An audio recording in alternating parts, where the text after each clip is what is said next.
Phillip Schofield, Narcissist, Part 7. Hello, I'm H.G. Tudor. Phillip Schofield is a British television presenter, or at least he was, until he recently stopped appearing on ITV's This Morning and found himself cut from future projects. He also had his involvement in certain charitable works taken away from him as a consequence of allegations. On one level, it all seems to be rather a bit of a storm in a teacup. Gay man has gay affair, and then finds himself subjected to a witch hunt. Nevertheless, it does provide us with an opportunity to determine whether the behaviours that Schofield has engaged in support the finding that he is a narcissist. We've looked at aspects of his childhood. We've seen the incident with regard to Q-Gate, as it was known, feud that he's had with former presenters, the way that he came out with regard to his sexuality live on television. We now turn to some observations that are being made by others. First of all, we hear what Eamon Holmes has to say about it. Now, Holmes is a rather odious character himself, leaving aside the fact that he's a Manchester United supporter. He has revelled in the opportunity to throw some brickbats at Schofield. Nevertheless, even though Holmes may have his own motivations for doing so, it doesn't necessarily mean that what he has to say should be dismissed. There may be substance in it. Holmes accused ITV bosses of orchestrating a total cover-up of Phillip Schofield's affair with his younger lover, saying those in authority had to know about the secret relationship. In an interview on GB News, the former This Morning presenter labelled Schofield a chief narcissist who would hit the town on Thursdays for playtime with the young man. Now, it's likely that Holmes doesn't understand narcissism to the fullest degree, and he might be one of those individuals that throws the word narcissist around when it comes to somebody that he doesn't like.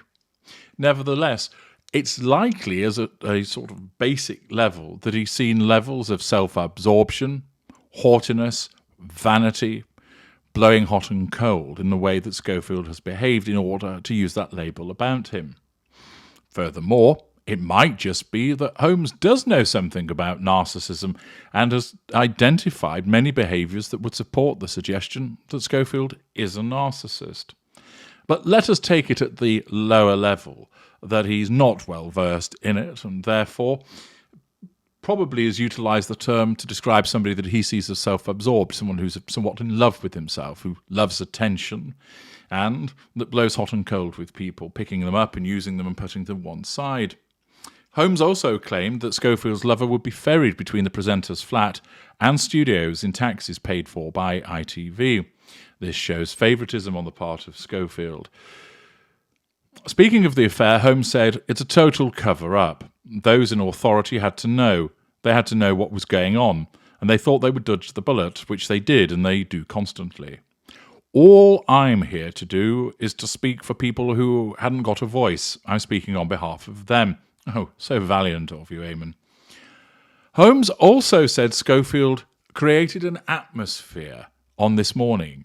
Well, narcissists are known for creating atmospheres in certain environments, often unpleasant ones, as a consequence of fear that they induce in other people, or that they thrive on creating drama and chaos. Furthermore, Holmes explained that on This Morning, people hated Schofield. This nonsense that he wrote about toxicity, about how This Morning is a happy place or whatever, holy God, what planet does this man live on, he said. He created an atmosphere where people hated him. People would avoid him in the corridor. He didn't look at anybody, didn't know anybody's name. Not knowing the names of his crew is something, of course, which is an accusation which was levelled very firmly at the door of James Corden, arsehole, and shows a haughtiness and dismissiveness. It also is redolent, of course, of the objectification that a narcissist would engage in. Holmes added, Holly Willoughby doesn't know people's names either. This is legendary within the production team, how distant they are and how they just don't care. Holmes disclosed that his wife Ruth Langsford is still in touch with Schofield's ex-lover, who was described as a lovely fella, and that life is tough for him right now. ITV has been approached for comment on the claims made by Holmes. Holmes also tweeted, Schofield has finally been caught out, but he's not the only guilty party. 4 high members of ITV management knew what sort of man he was and never took action to prevent him controlling or taking advantage of his position over young people. Thus, the allegation is that he's engaged in controlling behaviour and that he's abused his position, operating with a sense of entitlement and absence of emotional empathy. He claimed that he and Langsford had been deceived and lied to, telling of lies, a lack of accountability, by the 61-year-old. What transpired took us for fools. The man told us complete lies, and we, unfortunately, believed him. He added, Schofield has put out a delusional statement. Like Holly, he puts it on Insta stories, so if it goes wrong, there's no record after 24 hours. I'm reluctant to give the liar any more publicity, but believe me, Pip, if you're looking for a fight, you have picked on the wrong person. Strong words indeed from Eamon Holmes, which provide a number of further narcissistic indicators. Then there is Dr. Singh. Dr. Raj Singh, who provided health advice on the ITV morning show for 10 years, wade into the Schofield debacle and scratched further below the show's mellow exterior. In a statement shared on Twitter, Dr. Raj said that he loved and valued his time on the show. He became increasingly worried about he and other employees were being treated behind the scenes. I didn't know the truth about what was going on with Philip, but I do know the issues with This Morning go far beyond him. It takes more than one person to create a culture.